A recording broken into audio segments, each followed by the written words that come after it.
Hello and welcome to Popcast on the Rocks, episode 40. Big 4-0. It's a Wednesday night. I'm John. This is Andrea. How are you doing? Good. Episode 40, huh? We're over the hill. Is that what that is? I mean, back in the day, Right. I think we got a couple decades till we're over the hill. Right. Uh, Yeah. You'd get those like sad over the hill cards and balloons that were like all in black and it was like up 40, time to give it up.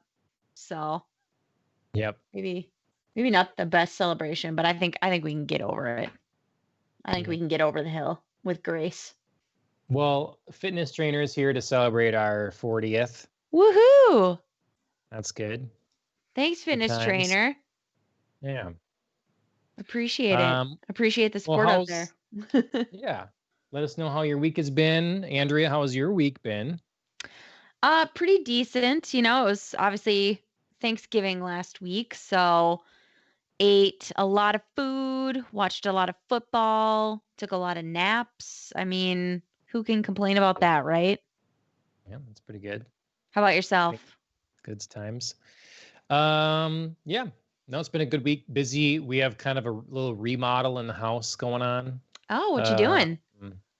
I don't remember if I brought up on the show or not before, but we have a kind of tall foyer area, Yeah. foyer, and that's a waste of space. So we're putting in a floor there. So Right. You did mention that before. yeah. Okay. So that's been going on. Had some loud noises in the house, getting things ready for that, moving lights around, all that kind of thing. So once the floor goes in, what's it going to be for?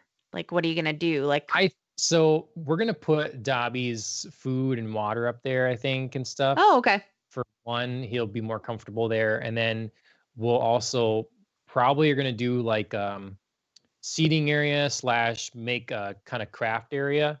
Okay. So if Ashley wants to do some crafts or we want to do a puzzle together or something like that. Because Nice. otherwise you set it someplace downstairs and you don't want to leave stuff out Yep. because it's on the dining room table or whatever.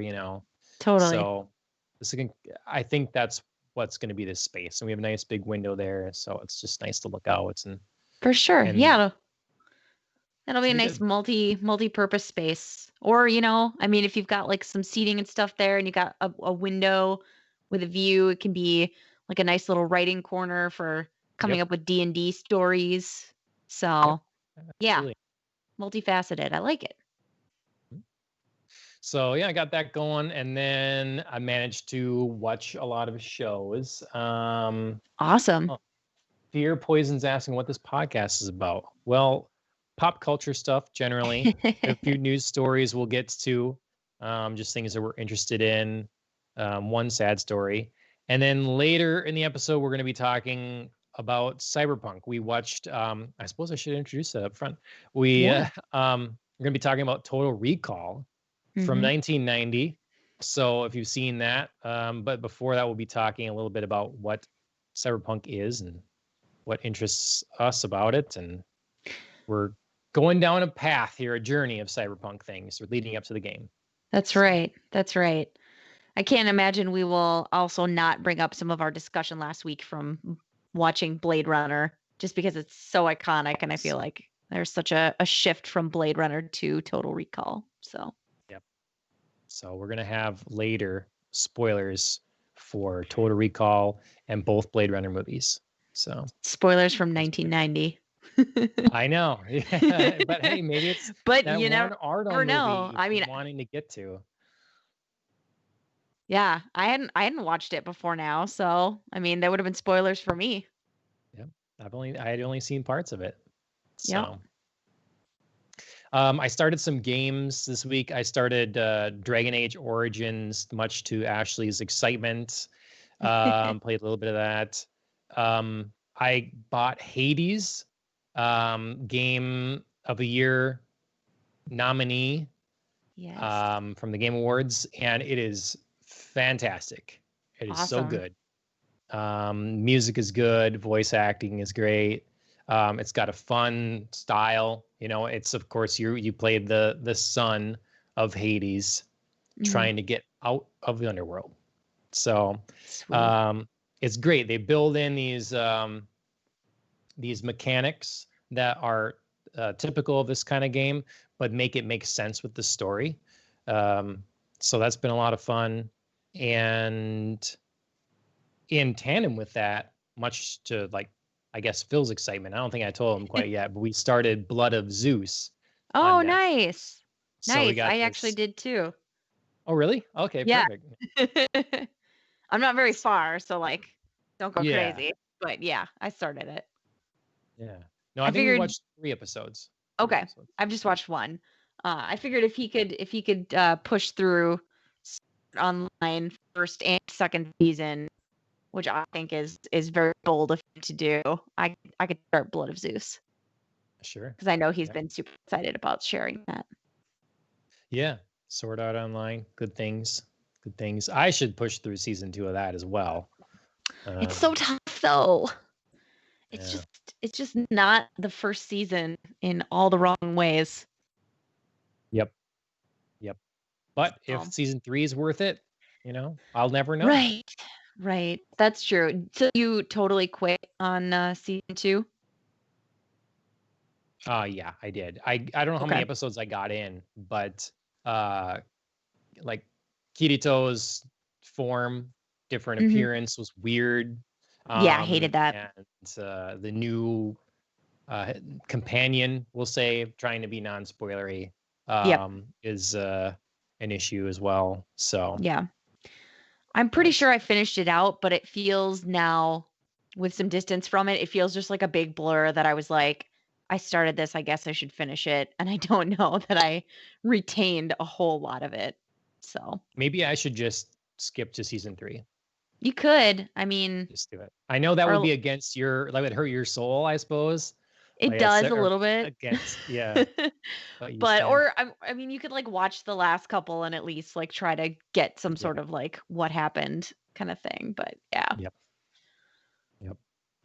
And then I caught up on The Mandalorian, and again, I won't spoil anything here, Mhm. but man, is my Star Wars vibes a flowing? Yep. Makes any sense? It's so redemptive right now to my feelings towards Star Wars. So Mhm. yeah, That's awesome. I love that at least one Star Wars element is like living up to the greatness potential I that know. is It like that franchise. yep, yep, absolutely. Okay, well, that's all the fun things I've been doing. Um, drink holidays. Yeah, we kind of got some random ones going on. Um, I did include like one holdover from November, even though we've started a new month, December, which is National Yeah. Eggnog Month. I mean, to nobody's Okay. surprise. Yeah. Mhm. But November 29th, I just wanted to note, was Small Brewery Saturday, which I think fits in with like, the overall like holiday Black Friday, and then you have like Small Business Saturday, Small Brewery Saturday. I think that like really fits in nicely. So if you missed that and you're into craft brews and into local brews, like give your local brewery some love and go buy a 6-pack or a crowler, Mhm. because want to keep those open for whenever we're all able to get outside again. And then this coming Friday, December 4th, is both Bartender Appreciation Day, which I can totally get behind, having been Yeah. a bartender myself. And then it's also Cabernet Franc Day. So in honor of that, I've got a little like glass of mock Cabernet here. So still Nice. feel like I'm participating. Yep. I actually have sort of a component of my drink is a mock one. So I thought, well, bartender appreciation. That's right. So I would thank you for your service in the past. And then and then I just decided, well, while that's a thing, I'll make sure I make a cocktail. Mm-hmm. But Ashley really likes, I guess it's nostalgic for her, the like Welch's sparkling grape Oh, juice, sure, because yeah. as a kid, that's what she'd get, Yeah. when everybody else is drinking wine or whatever. So she bought some of that. So I made a drink that is uh three shots of Tanqueray Oh, okay. and ounce and a half of lemon juice, and topped up, on ice, topped up with this Welch's grape sparkling and a sprig of rosemary. All right. Spanked real good all over the drink. How does that taste? It's good. All right. Man, so I didn't know what it was gonna, how it was gonna be. And it's like, it doesn't look wintry, I guess. I suppose you could associate It does. the color and then the rosemary. Exactly. That's right. You got some red and green, very on theme. So, yeah, it's delicious. Nice. So yeah, that's that. It's a grown-up kitty cocktail. You're right. Yeah, that's what should be called, something like that. Yep. I do a poor job of naming my drinks, so it's hard to come up with stuff. Yeah, that's not used or too long or like too on the nose or right. And then you name it something thematic, and you're like, really, does it represent that? Right. So, I applaud you for trying, though. Yeah, I think we should make up a name of a solar system. Just make up one, name that solar system, and then you can start making cocktails based on the planets and things that are in that solar system, and you have to make them all up from this. So it's not really, Nice. So if it's Zorborg 47, great. Yeah. Who knows what that is except you? Yeah. That's what it is. I like it. Deal with it. I like it. All right, news. News quick before we get on the cyberpunky things. Super Nintendo World is opening in February in Universal Studios Japan, Osaka, Japan. I want to be there. Good luck. Yeah, it looks cool. And, it does. I was checking out some of the pre-release photos. It looks pretty sweet. Mm-hmm. But unfortunately, good luck, American, traveling anywhere for a while. I hope still. that I hope they are hurriedly bringing it stateside. So. Yeah. What's this Pokemon Go stuff? I've been dabbling. Yes. Go here and there. That's right. Welcome back to the fold. Well, if you're dabbling, at least you have something new to do, because Pokemon Go has released finally some new levels beyond level 40 that everybody was stuck at forever. Not I. I'm on like 38. Okay. Well, then now you've got new goals to achieve. Now you can get to level 50. And they've kind of done something fun where it's not only that you have to get enough, XP to hit your level marks, you also have to complete like side tasks. So, like catch 50 Pokemon of X or participate in 10 raids or, do something else. So it's a little bit more interactive, and you have to do a little bit more rather than just like, sit around and throw a ball. It's just a little bit extra. So, but those are like constantly there kind of thing, as opposed to the normal, normally you can pick up different things to achieve. Right. These are just always achievements that are available. Exactly. Once you hit level 40. So being that you're still at level 38, it's just still all about XP and like grinding away at that right now. But once you hit level 40, you get like the extra little side stuff that you have to do. Ashley and I always said that if we'd lived in the metropolitan area when Pokemon came out, then we would have no problem, just no problem. Yeah. But for so long, you couldn't do anything unless you went somewhere.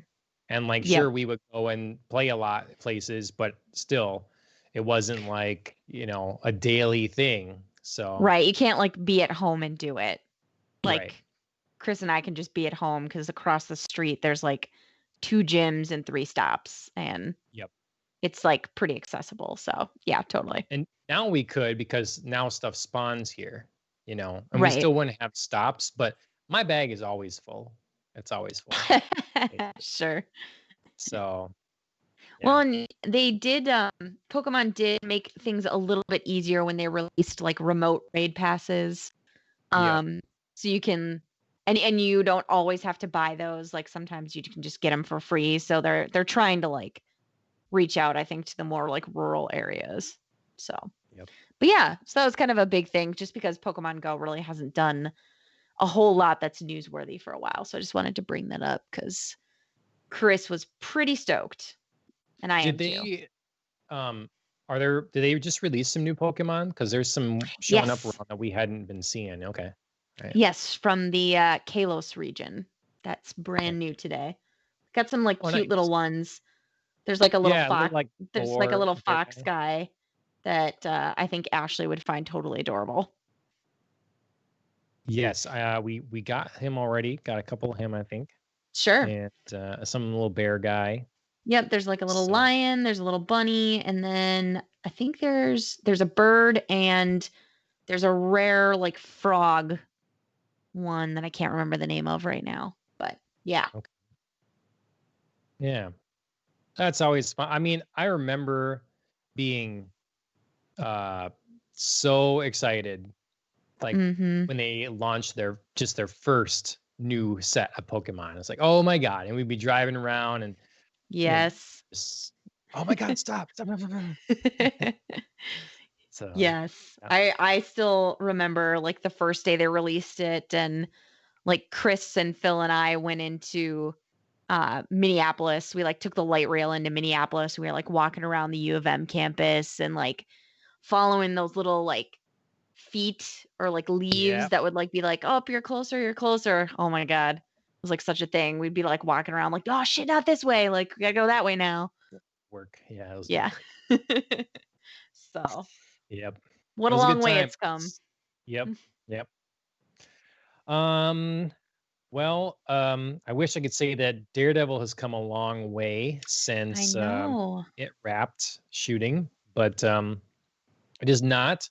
Though Marvel has regained the rights to create Daredevil television and movie content, include him in their stuff. So with that, yeah, well, with that, there was a whole new slew of people doing the hashtag Save Daredevil. I'm with ya. Yeah. So, yeah, I don't really have any hope here. I mean, all I can hope for, I guess, is that they do a good job with whatever incarnation they do bring to the screen. But yeah, I mean, I don't. I guess I shouldn't say I have like a realistic hope, but I've got some. I mean, like it was so good. It was such a hit. A lot of people just really, I feel like, were totally blindsided by like all this cancellation because these shows were doing so well, and people really enjoyed them. They were critically acclaimed, and Daredevil obviously kicked it all off. So I'm hoping, even if it's not a realistic hope, even if it's a galaxy, it's a galaxy far, far away. It's Zorborg 47 or whatever. Yeah, you said. I think that was it. Yeah.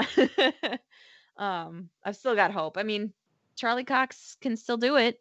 I mean, it's not like it's 10 years later and he's too old and he can't play the character anymore. So, I mean, you just look at their lineup right now, and I like that they're not afraid to use B tier and C tier characters, but you look at the shakeup to the Avengers, and it's a very different group potentially going forward here in a lot of ways. And I would much rather they, instead of like doing, different versions of the main heroes, just bringing in other heroes that haven't been used yet.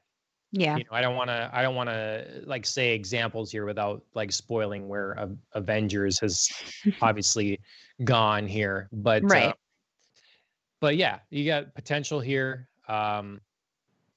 And they're moving content to the Disney Plus for streaming. I don't know, because ultimately I can't be upset as a fan that we have 3 seasons, all of which I enjoy, of Daredevil. It's a lot of good content. it just seems like a shame to not then bring that character to the films that they've already established and done a good job. Well, I don't know. Yeah. Yeah. Yeah, we'll see. I think a lot will depend on these next few years, post COVID, when they're finally able to like release this second phase of Marvel content, and we'll see how fans and audiences react, and they'll Yep. kind of see where they feel they need to go from there. If they're successful, maybe they'll feel more open to taking chances. If not, I think there's going to be a big panic, and we'll see what happens from there. Yep. Could be like a total reshifting of everything. Yep. Well, in sort of nerd level sad news to actual sad news, Yeah. David Prowse, Darth Vader, OG. the embodiment of Darth Vader, Mhm. has passed away. Mhm. 85. So Yep. he had a good long life, but Mhm. He um, was attending conventions and fan meetups right up until the very end, which I think is pretty cool. yeah, I So, should have worn something Star Wars for yeah, that. I didn't think of it either. I feel silly, but yeah. Um, He seemed like a really cool guy. Just I watched like a few interviews with him and watched like some of his convention video or whatever. And of course, I mean, can show you just like the best sides of a person, but still he seemed pretty cool. He seemed like Yep. a pretty cool guy. Yep. So, Well, we will appreciate the role of Darth Vader that he has brought to us for many years to come. So, absolutely. one more thing before we talk all Cyberpunk. Midnight Sky. The Midnight Sky is a movie coming to Netflix by George Clooney, starring George Clooney, among some others, and it looks cool to me. Yeah. Something again with humanity leaving and whatever, but what looks different about it this time is that it's focusing on something a person needs to do on the ground on Earth to save the people that are heading out in space. As opposed Yes. to like you're on the ship and everything's going wrong and whatever. It's kind Right. of like, Or like Armageddon, where we're on Earth and we send people out into space to like yeah. save us. Yeah. Yeah. Do you want to see Armageddon again ever? Like, do you want to watch it? When was the last time you watched Armageddon? Oh boy. Like college, I think. Okay. All Like right. some early 2000s. I Yeah. mean, I feel like maybe I would like sit down, maybe post pregnancy, have a drink and like have some people over and just be like, have like a fun night of it. But I don't But know that I'd like sit down to like watch it for me. right. You know what But I is mean? that It would like be nostalgia. right? And Right. and not Is that the solely with movie you would like choose though? I think it Like if you're is. gonna do that. Okay. All right. I All think it right. is. I'd pair it with maybe something else too. But like it would be like a fun like nostalgia because it was so Yeah. big. I think when It we were was. younger, you know what I mean? Like it was just such like a Armageddon was like the blockbustery of all Yeah. the blockbusters, It'd just be fun to go back and rewatch it and be like, "Oh Yeah. man." And they had that one like romance song in there that played at all Oh the god, dances. yes. It And was then like, you remember like it's Liv Tyler's dad singing her love scene yes, song and yes, you're like, yes. "Oh no. Why?" Who wasn't creeped out by this? Who gave this the go ahead? Does this talk right now make us boomers? Like I feel like No. We're solid young people now millennials. would We're okay. okay. Okay. All right. All right. Well, Midnight Sky coming to Netflix. Yes. I'm I do very far behind on Netflix movies, but same. But yeah, this looks interesting. I'd probably give it a watch and I also hope it goes better for George Clooney than his previous starring and directing attempt, Solaris, which also was kind of vaguely spacey, sure, yeah. post-apocalyptic that did not go over very well. So Sure. hopefully he's got a better handle on it this time. Good Yeah. luck, George Clooney. Well, we like his Nespresso coffee, so That's right. Well, I was trying to think of some sort of way to go into this here from George Clooney. From He's George an Clooney. ageless man. He'll be around long into the cyberpunk era, I'm sure. Well, and hasn't he been in a movie with Ryan Gosling, who we just talked about last week in Blade Runner 2049? I swear they've done like a political thriller or something together. So Interesting. there we go. There's like an avenue in there. All right. Well, we should throw up the spoilers just in case, because we've been watching some Blade Runner content and Cyberpunk content. So if we end up talking about that. But Cyberpunk, where is it from? What's it about? I feel like we should talk about this a little bit. The Ides of March. Thank you, Alan. Sorry to go backwards. That was the political thriller. Yeah, the political thriller with George Clooney and Ryan Gosling that I couldn't think of. The Ides of March. I should have thought of that. It's so Shakespearean. Like it's Julius Caesar. And I should have thought of that. How dare you? Shame. I know. Shame. We need like a bell for me right now. Just walk me through the streets. Shame. Okay, well, Cyberpunk, all right, back to Cyberpunk. I was very surprised because my mind, like without having looked anything up before, was always under the impression that Cyberpunk was born out of the 80s and defined by Blade Runner. Yeah. Which we watched last week. But looking at it now, really, it started much earlier than that. Even though it wasn't given that name. Yes. So retroactively, a bunch of this stuff becomes Cyberpunk because it had not been identified, it seems. Right. So Philip K. Dick and William Gibson seem like the godfathers, huh? Yeah. Found. They I think they're probably the most prolific cyberpunk writers. They're probably the most their careers are most grounded in cyberpunk, and the content that they've put out is almost fully cyberpunk. Even if they didn't quite coin the term came a little bit earlier than even they had started writing, because they were I think in the 60s, and technically the first use of cyberpunk came in the 40s. Really? Yes. An author named Bruce Bethke coined the term in the 40s, even though I don't think he really defined what it was as a genre. He just like created the word and sort of like got some beginnings of it. But yeah, so it's much older than I had even realized, because like you said before, if you'd told me Cyberpunk began in the 80s, I would have totally went along with that. Yep. So. Yeah, I just had this, and I think it's because, Blade Runner's made such an impact, and you sort of, you see the way that pop culture reacted to the 80s, and it just fits that vibe so much. But then you start thinking, well, what really defines cyberpunk? And you'd written that down. I think, it seems like the common thing. And to me, tell me if you think this doesn't make sense, but to me, high tech, low life does encapsulate everything. Yeah. High tech, low life. I mean, there really doesn't need to be anything else to it. I think you can see all the like things that start popping up that relates in different ways. That's found and is discovered. But yeah, that seems to make sense to me.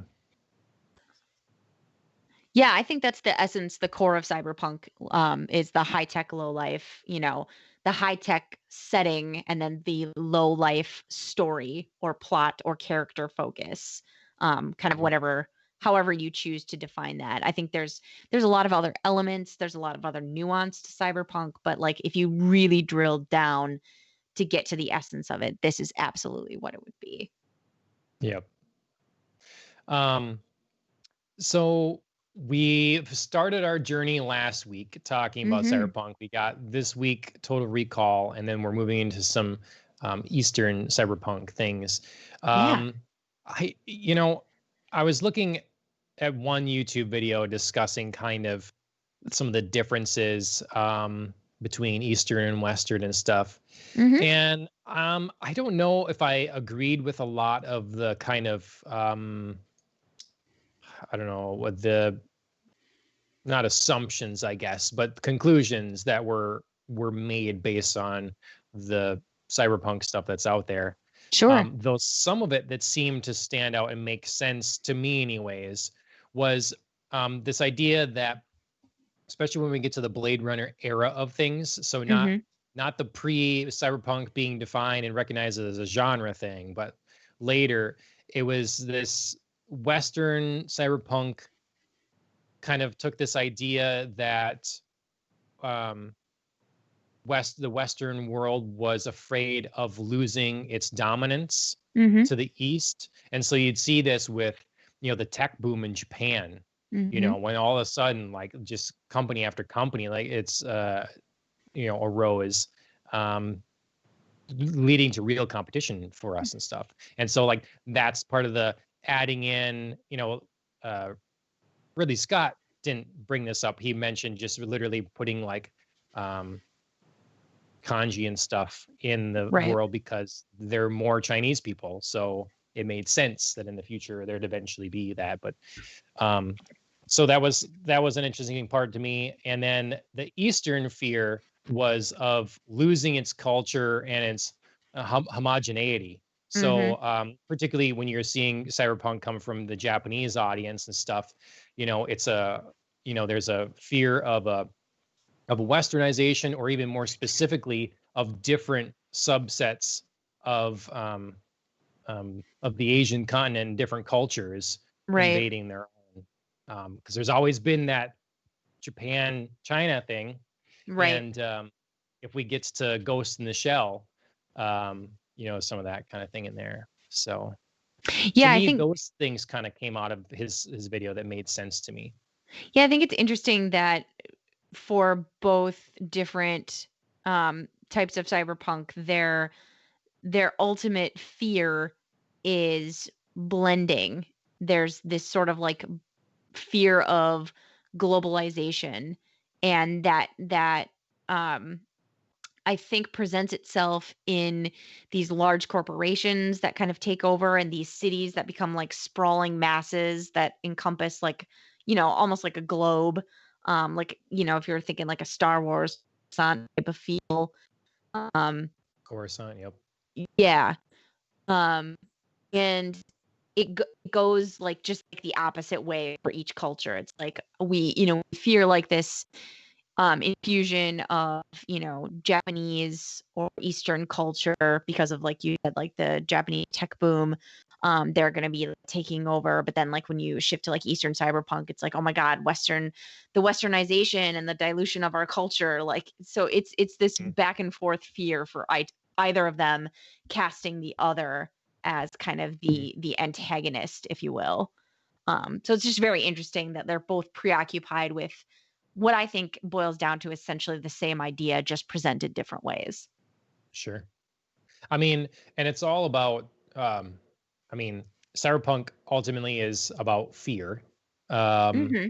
And I mean, looking back, I saw not all that long ago a video I got on YouTube, but it was a news clip from the 70s. And I don't know if I brought this up on here or not before, but it was the evening news, and they were talking about computers, and they were worried. They were like, these days it's hard to do anything without a computer, and they're like at the airport, and they're showing all these, rooms that are the computer size of a room kind of thing. And they're doing these really archaic, rudimentary demos of what computers can do. And they interview a person, and his title underneath his lower third there is like home computer owner, because that's the thing. Wow, I've had a computer for a little while now, and I do something every day, and like that's such a distinction. Yeah. And I saw it because I was seeing Steve Jobs things. And so at the end, they are talking to Steve Jobs, and then another person that is worried is fearful that of the harm that computers could bring, and how Mhm. potentially are they taking over. And this was the 70s, and again, these were glorified calculators. That's what Right. and Right. so the fear has been persistent there for a long time. And so we see that stuff with Westworld, Yes. where it's, wow, they're already imagining machines taking over kind of Mhm. thing. And I like, to me, that this birth also begins in the idea that it's not just the machine part that we always think about. It's Yeah. also the dominating force of a higher authority. So whether Yes. that's a corporation or a governmental body or whatever, Mhm. it's an oppression there that Yeah. that to me seems like some of the earliest beginnings, and is a keystone to both Western and Eastern. Yeah, absolutely. I think those are kind of um they're a little bit analogous to each other, and they're kind of mirrors for each other. This like concept of um like Western versus Eastern, and this idea of the one taking over the other, whichever way you kind of want to flip flop it. It's kind of a larger global mirror for the very like minute struggles that we think of as between like man and machine that are hallmarks of cyberpunk. They're both so close to the other, but there's just that little bit of difference that they both fear each other as other. You know what I mean? Like there's a worry, I think, um, if you take a look at Westworld, for example, there's a worry on each side, both a human and a host side, that the other population is going to take over the other, and what will that mean? Um, Yep. so it's just kind of like a mirror at the human level, and then at like this larger like global scale, both of these sides are so similar to one another, and yet they fear um it's just like the lens that you present it in. Yep. They fear the other and what a takeover of their culture could do. So it's a really interesting parallel. And then I saw a kind of breakdown of the distinction a little bit between uh, how Eastern cyberpunk seems to Mm. really often show a more fractured system between government, corporations, and the people. Like there's Yes. really a lot of tension sitting in place there with that. Hmm. Whereas often the Western cyberpunk is like, this is the system, it's kind of in place and Hmm. working. And so it is more like the corporation and government as one, and Yes. then the people. And so I'm interested going forward, watching more like if this holds true for most things, or Hmm. if this, or if this starts to fall apart, this distinction. Yeah, I think if you look at the two, I mean, well, technically we watched 3, but I tend to kind of lump both Blade Runners together just because they're a Mhm. continuation of each other. But if you look at Blade Runner 2049, and Total Recall, what we've watched so far of Western cyberpunk, um, it's very westernized in the manner of like there's a lone hero going up against the system, you know, fighting for the few against the large corporation or the large government or the large entity, whatever that is. So I think that's a very like westernized take to have, like the Sure. individual versus the system, Sure. the scrappy outsider hero kind of thing. And it kind of, I think, Blade Runner more so, both Blade Runners more so than Total Recall, fit this kind of idea of what I heard in another YouTube video, cyberpunk being called neon noir Hmm. instead of like neo noir, which I also think it is, but it just was kind of fun to like Yeah. have that little like cyberpunk because it is so neon. Yeah. Um, but yeah, it is very like noirish in the classic like detective kind of way. Like we're following a Yeah. detective, like plotting out a mystery and following all the pieces, and we're kind of following him along, and he's got to, do whatever it is, like save the girl, as in Blade Runner, or save the child, or reunite the child and father, as we see in Blade Runner 2049. Total Recall is like a little bit different because it's sort of a more of a personal mystery where he's like putting his Hmm. life back together, or what he thinks is his life back together. Yeah. Um, but yeah, I think that's a very like Western hallmark of cyberpunk.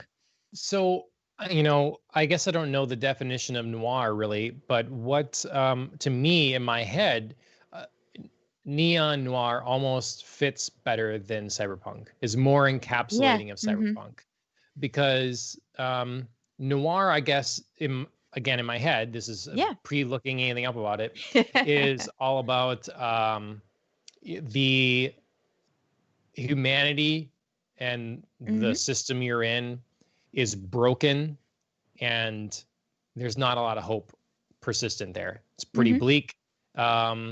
But then you have, right, you get to witness some sort of struggle in this uh, oppressive, terrible world Hmm. that can be redemptive of in some way. So you'd have Right. someone that is kind of a shit person or whatever, but they still manage to do something good in all this darkness and Exactly. whatever kind of thing. And you kind of have, you do see that a lot in but the society is different, but you're right, it's Yeah. the same kind of journey. You got these shady people, someone pulled off the street, they've been resorting to crime all life or whatever, and this is the person now that's going to do something good, Yep. despite everything else, culture telling them they should do something bad. Right. Or despite Um, themselves, right. despite their own like jaded natures, which I think Yep. you can really see like in the original Blade Runner, Rick Deckard and his like sort of Yeah. jaded like at the beginning obviously he's given up being a Blade Runner.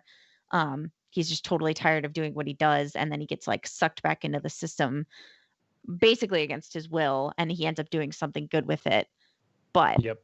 yeah. He's not really a good guy, but No, it's a no. redemptive story in a way, like Exactly. he gets to realize that, oh, there's something else I can do here. I don't have to be part of this system. I don't have, Exactly. like maybe what I've been doing is wrong. I can do something else. And I Mhm. think, when you think just doing the word cyberpunk, okay, I think cybernetics, electronics, robots with cyber, and punk being like a anti-cultural resistance sort of thing. Yeah. So, sort of fight the man, whatever kind of thing, which I think makes sense. But Yeah.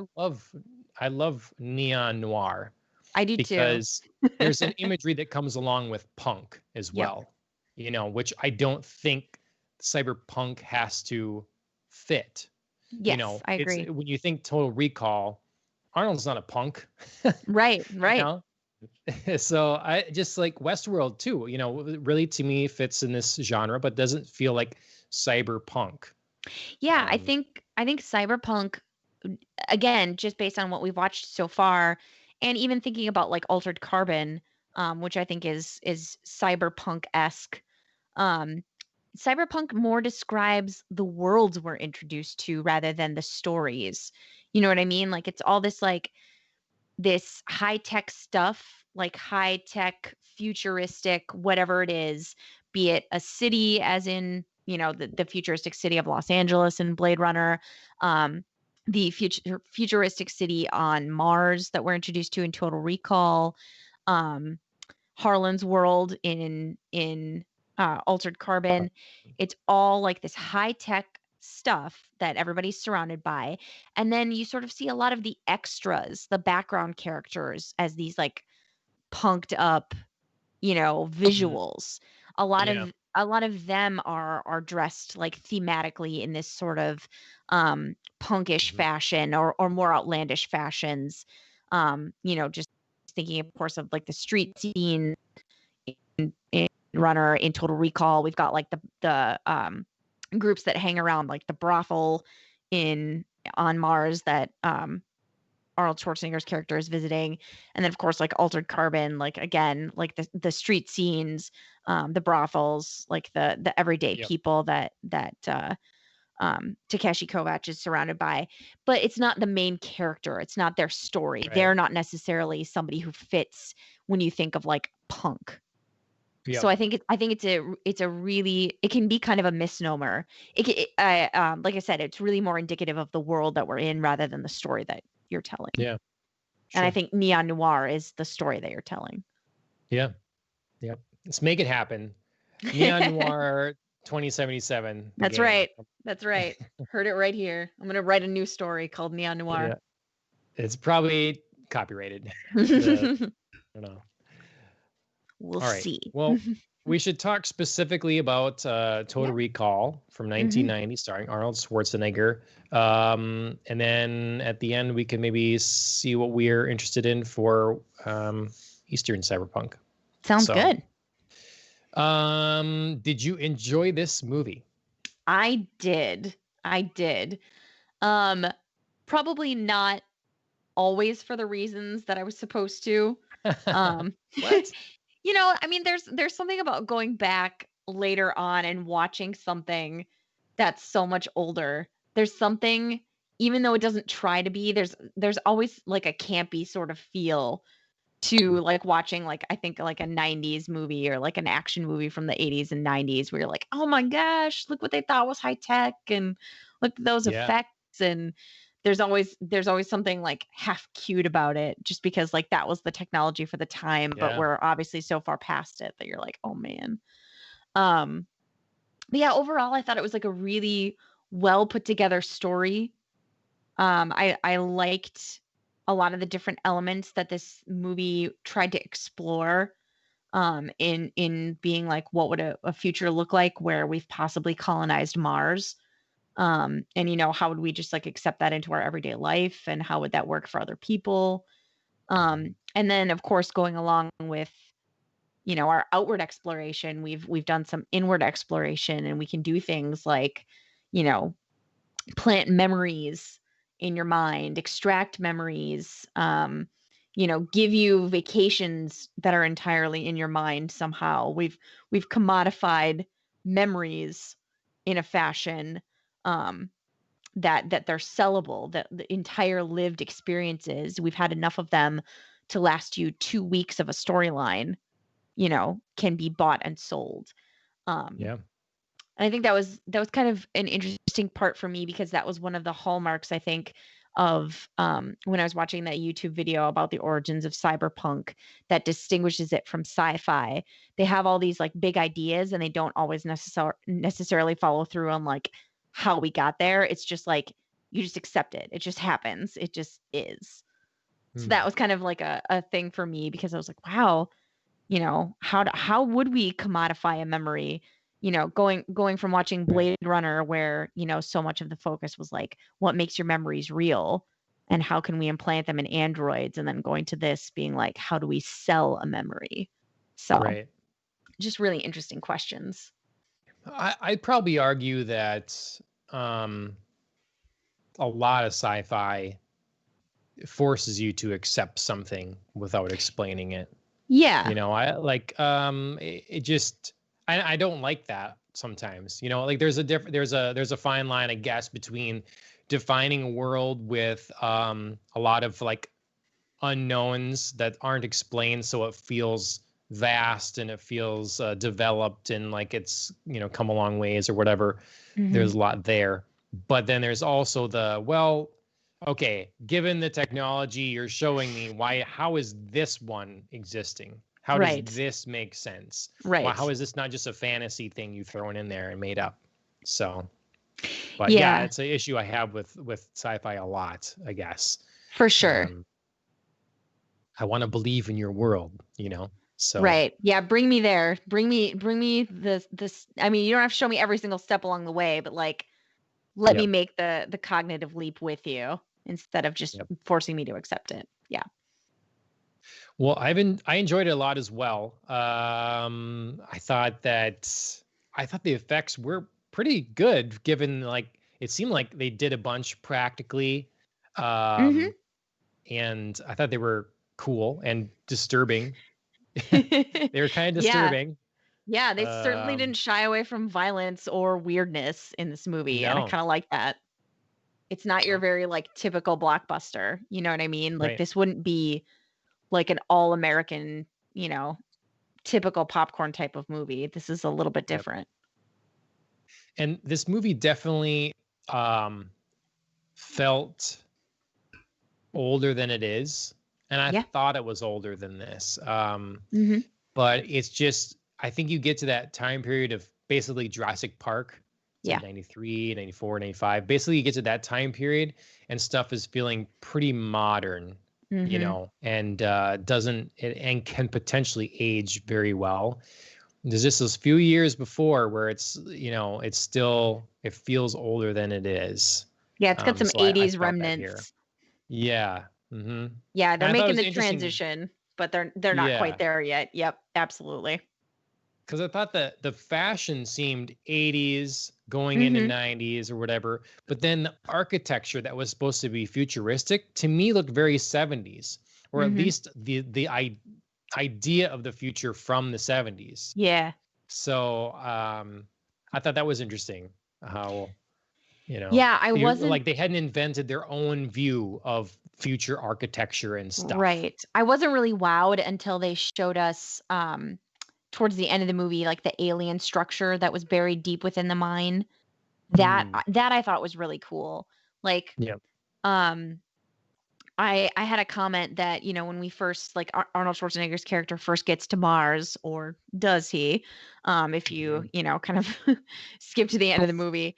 But that city that popped up there looked very realistic from the outside, like all these outside shots and angles just kind of looked like a typical metropolis, just, transplanted onto a different planet. And then, kind of when you got into like the close up, actual streets of the city, it was like very cyberpunky and, like a very familiar setting that I'd had before, but I wasn't wowed by it. And then when you got to like these shots of like the alien technology that looked like its own kind of futuristic city, that's I feel like what they saved all of their effect for. And I thought it worked really well. So you brought it up. Okay, so do you think this all happened to him or not? Is it the memory implant? Is it the program, or was it real? Right. Oh, that was such a good ending. I wasn't ready for it, where it was just like totally just gonna like mess with you and be like, like did the whole movie happen, or was this like a great 2-week vacation in his brain? Glad they didn't answer it though. I am too. They just like left it on a, well, if it is, like, better enjoy it, and you'll be going back soon because mission complete. Yeah, it was a very like subtle narrative arc that, everybody kept trying to convince him along the way that, hey, like you're just in this memory program and you're just like doing this mission that you asked to do, and he doesn't believe him and doesn't believe him and doesn't believe him. But the whole storyline lines up exactly with what the package he's being sold about, being like a super spy and saving the girl and saving the day. Yeah, great narrative storytelling. I guess at the end of the movie, I ended up feeling like it was real. Okay. And that it wasn't in his brain. Okay. I just thought there were like so many detailed things, especially towards the end, that I don't know if they could have done. With just like some memories, but I mean, who knows? That's the fun part. I could be totally wrong. Well, I thought it was interesting because we kind of disagreed or saw things differently because of the version of Blade Runner we watched. Right. Yeah. Whether Deckard was a android or not. Yeah. And I was wondering if we'd feel that way at this too. And I'm leaning towards it was all fake, though I want it to be real. Yeah. Like to me, and I guess it's probably a personal thing or whatever. But it's more impactful if it was real. In like, if you think of what the if there's an idea or a message behind the film. And with based upon what I know now of Philip Dick, it just seems to me to fit in well with the idea that society would be lying to you, kind of a thing almost, and so it basically the ultimate gaslighting, you're and to me that fits so well with this, because we also get what's his name, Blade Runner director, blanking on Ridley his name Scott? now. Yeah, talking about how he was influenced by George Orwell. Right. And to me, that kind of thing, looking at the writings of Philip K. Dick, it's being inspired by that same kind of idea, fits well with this movie. Yeah. And if it's all fake, then it doesn't. Yeah. I mean, you still get to explore those ideas, but yeah, I feel like if I was looking more at this more in terms of a Philip K. Dick story, I would be inclined to say that like it was a memory implant. Just because I think that would be a great jaded way for his stories to end. Having read some of Philip K. Dick, like it's more, like you said, it's more impactful if it's real and you get to explore more of these ideas if it's real. I could just totally see him throwing an ending in there where it's like it's all fake and Big Brother's just like in your brain. You know what I mean? I just feel like that sort of jaded ending fits with his writing more. Not to say that it would certainly be the way he would end it, but just like ending on that downer would be a hallmark of his. Whereas like for Hollywood, I feel like at least ending on some optimism, even if it's like fake optimism and it was, like a fake story and he's, they're sort of like ending on this like hopeful high. So I was just more convinced like it was real. So I should read the short story it's based on. I haven't read this particular one. Yeah, I feel like, I agree with the hopeful or pessimistic kind of idea between the two. I think it would have gone the other way of, yeah, I don't know.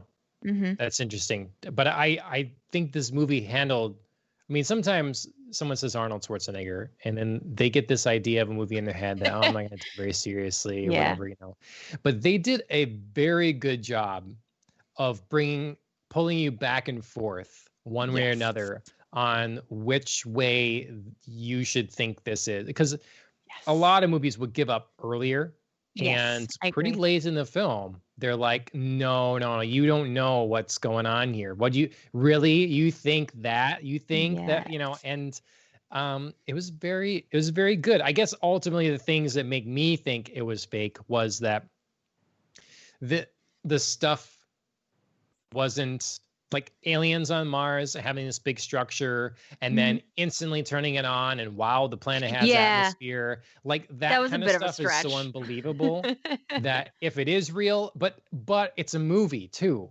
So that's the thing. Do I like just like trump that up to it's a movie, so they do these things, or do I take it at face value and say, well, that wouldn't be possible except in your fantasy of being an action hero. Right. Of being able to save the planet with like flipping a switch. Yeah. And doing it in time to like save yourself from oxygen deprivation. Yes. Like, that part was a little hard to take just because it was like everything was so instantaneous. Like they were in this battle. All he had to do was press a button. Like gears would start turning. The atmosphere would, like this whole thing would collapse. Structure would drill down and melt like these glaciers in like a second and then release all this oxygen in the air, and everything was just like lovely and perfect within 2 minutes while they're like rolling around gasping for breath.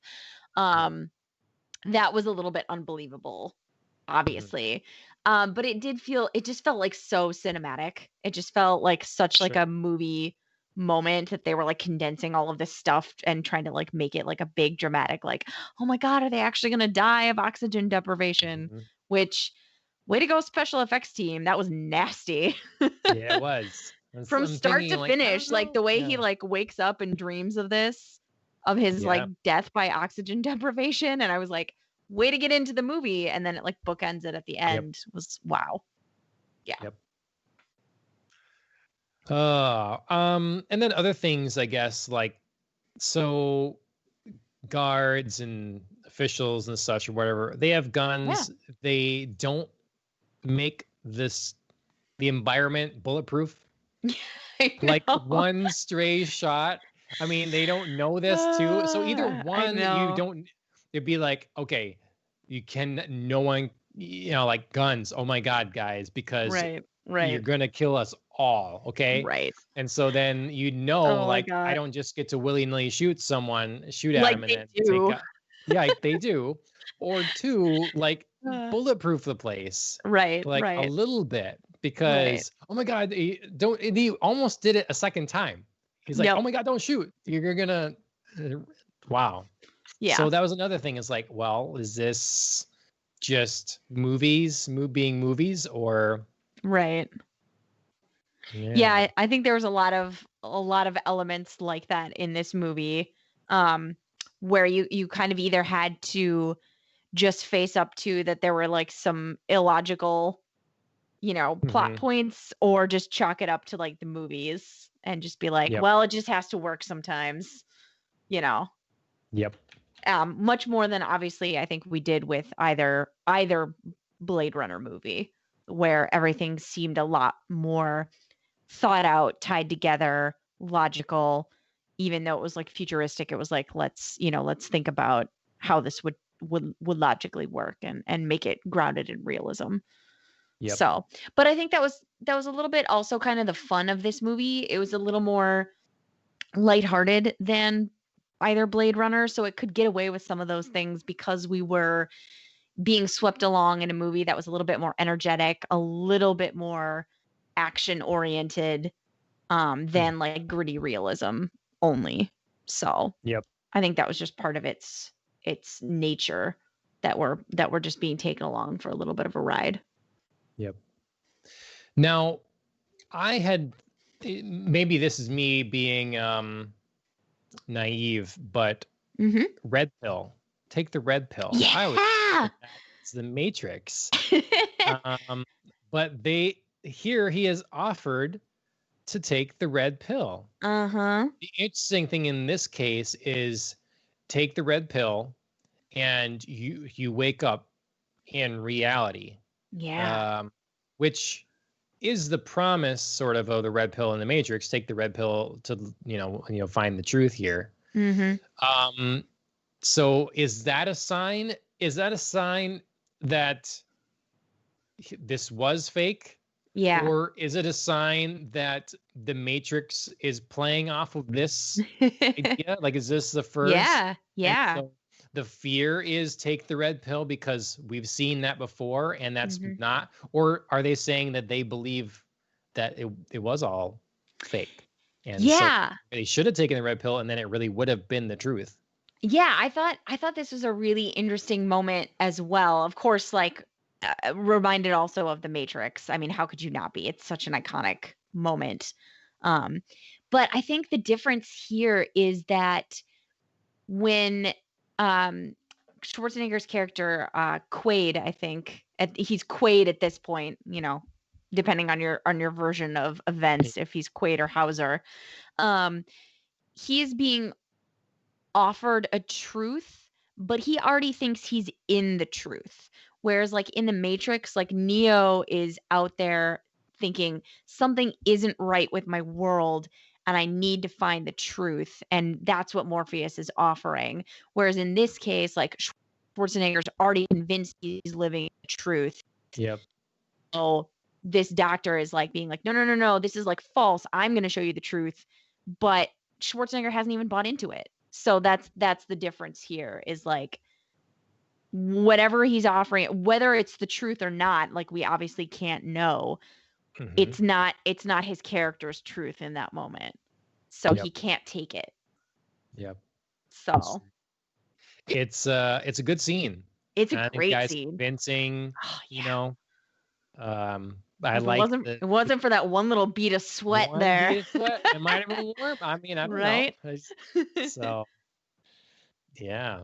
Yeah, Sharon Stone was a cooler customer than that guy pretending to be a psychologist. She did a great job in this movie.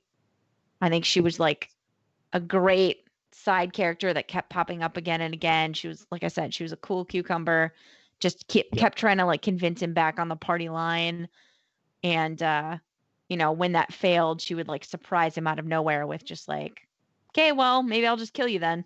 Yep. Great job. No, I agree. It's fun seeing them all so young. They're such babies. Mm-hmm. I know. Let's see. Oh, the like psychic, the telepathic mutant stomach creature, Danny DeVito. Yeah, that was crazy. Mm-hmm. Quato says Alan. Yeah. Quato. Yep. Yeah, he was weird looking. That's Yeah, for sure. that was an interesting side plot. Oh, someone said you'll be home in time for Corn Flakes. Oh and my God! God! Use that line.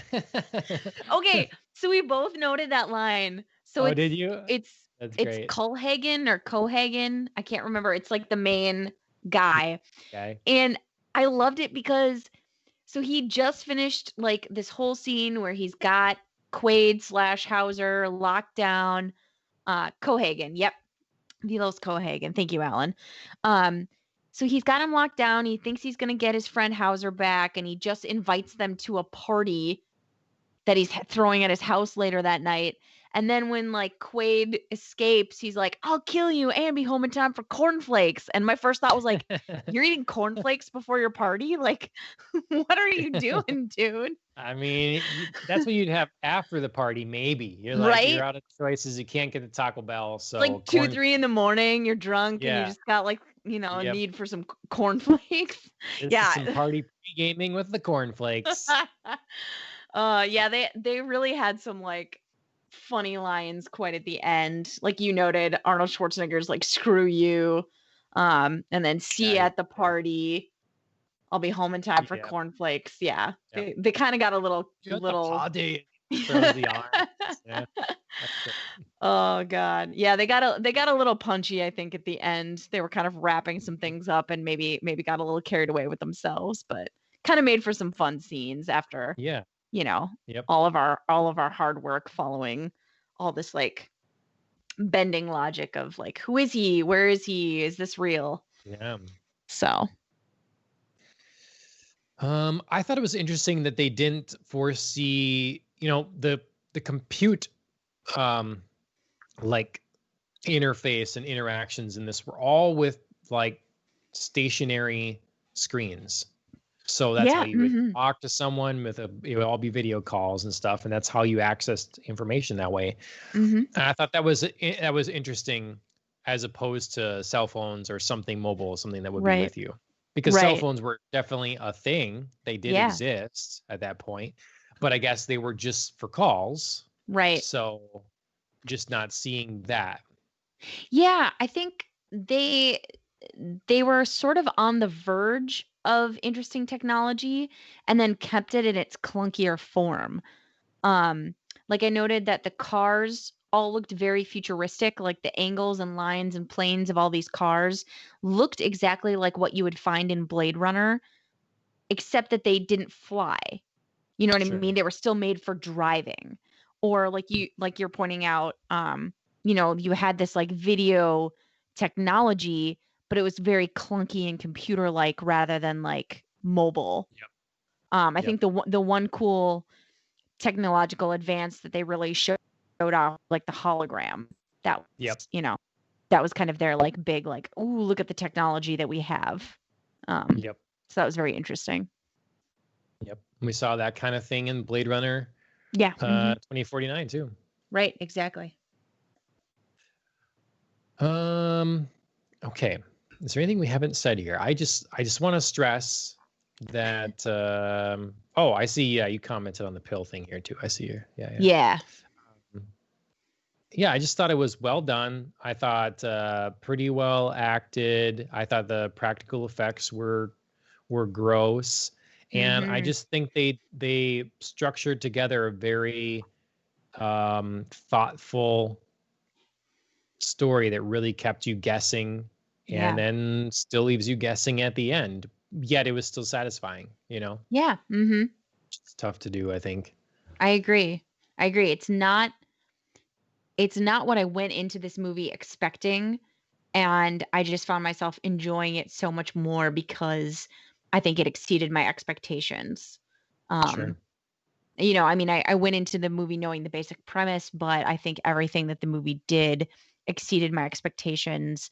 And um, like all of the actors, I mean, including Arnold Schwarzenegger, Yeah. because again, that's a fine line to walk when you've got somebody like Arnold in a movie. Just did a really great job. So excellent, excellent movie. Well, everybody can be happy that there are some name brands that will still exist once we've gone as Mars. I know. Panasonic, I saw your Hilton, list. Philips, Fujifilm, Sony, Coke, Marlboro, Pepsi, Bud Light, Best Western, Coors Light, Mercedes, Evian, Wonder Bread, ESPN, Jack in the Box, and Sharper Image is coming back. It's coming back. Yeah, you just wait, man. Just like They're just Atari, biding their plate time. number, they're coming back. Sharper Images too. So. Yeah, I saw that in the Mars City. They had like a little Sharper Image, and I was like, "Oh my god, that's a throwback." It was great. So yeah. All right. Well, that's Total Recall from 1990. That's a thumbs up from us. Absolutely. Going forward, we I mean we only have like a week or something till the Cyberpunk video game comes out. Though, so we're gonna keep on celebrating the genre. Next week with something probably Japanese. I don't know. Are there things you really want to see? Is there something that stands out that you haven't seen that is a must for you, or where are you wanting to go with? Yeah, I think one of the things that I want to watch the most is Akira, just because I Okay, haven't seen it. And I just feel like it's referenced so often in everything I was looking up about Eastern cyberpunk. sure. It's kind of one of those like touchstones that I just felt like I should probably have in my repertoire, you know. Okay, nice. But Sure. other than that, I'm open to pretty much anything. I mean, Okay. Yeah. Well, count on Akira next week. Um, it's a movie that I've seen a couple times. I appreciate it a little more each time I've seen it. sure. Um, it's gorgeous, like especially for given its time, how well it's animated and stuff. I watched it the last time I saw it was at there's this theater that's attached to a like a Mexican restaurant, and you can go in and order your nachos and whatever you want and drinks and stuff. And then the theater is like an old theater, but it's got couches for seats and everything and some tables and stuff. Fun. And pretty worn down or whatever, but they would hold like anime movie nights and stuff. Fun. And so this was one of them there. And so yeah, that's the last time I saw it. So bring back good memories for sure when I see it. Yeah. I noted I'm gonna try probably to watch 3 other things. We'll see. Wicked City is a very adult movie. I will say it's on Pluto TV, I think, for free with ads or whatever. I might buy it if I get the chance, if it's available on anything. Armitage 3, and then Angel Cop. Those are kind of 3 that I was looking at a list of sort of underrated or underappreciated cyberpunk anime gems, and so there were several on there, and those 3 sort of stood out to me. And like I say, Wicked City is a movie. Armitage 3, I think it's like 3 episodes, and I don't remember what Angel Cop was exactly, but Angel Cop looks like about 6 episodes. Okay. So, yeah, I'll try to watch at least one of these 3 and let you know which one I end Sure. up watching, just so we know for sure. Yeah, each of them look interesting in their own different way. So, and then we can start getting an idea, like if our kind of assumptions and things we've read kind of agree with, fall in line with these things. If we see a lot of differences between them, or if thematically they hold true. Mm-hmm. And then the following week, if we do one more Cyberpunk thing, we'll see. But that's, Yeah. all kinds of things. Send us your suggestions. If there's something that we must watch, needed Cyberpunk, you let us know. Yeah. What are we missing out on? What can't you believe we're not watching? Yep. Well, I've often thought of Ghost in the Shell during some of the Cyberpunk we watched, and thought, oh, okay, this is, I'm reminded of that for sure. So Absolutely. Yeah, I don't think we mean to ignore Ghost in the Shell. I think it's just like it is already, I feel like, such like a touchstone that Yep. we can expand. Yep. Absolutely. All right. Well, thank you everyone for joining us. We would have got started earlier, but we had technical issues. It's been a while, so there they are. Now That's they're done. right. Hopefully done. That's right. That's a throwback. It's classic us. Yep.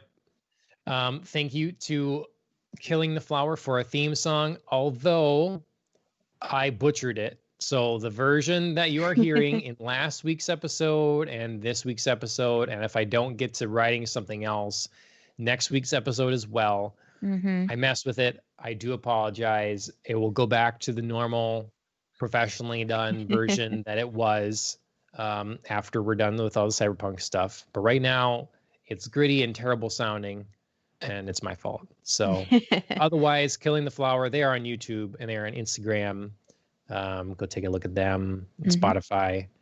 And then you should follow us here on Twitch and on YouTube, Facebook, Twitter, all the things like that. Tweet at us. Let us know what we're wrong about or what we're right about, or, what designs I should shave into my beard. I don't know. That was random. I You probably got a little won't do something it. on your mind, John? No. Want to share with the class? No. I don't know. I trimmed it today, I guess. So I thought of that or something. I don't know. But Sure. Yeah.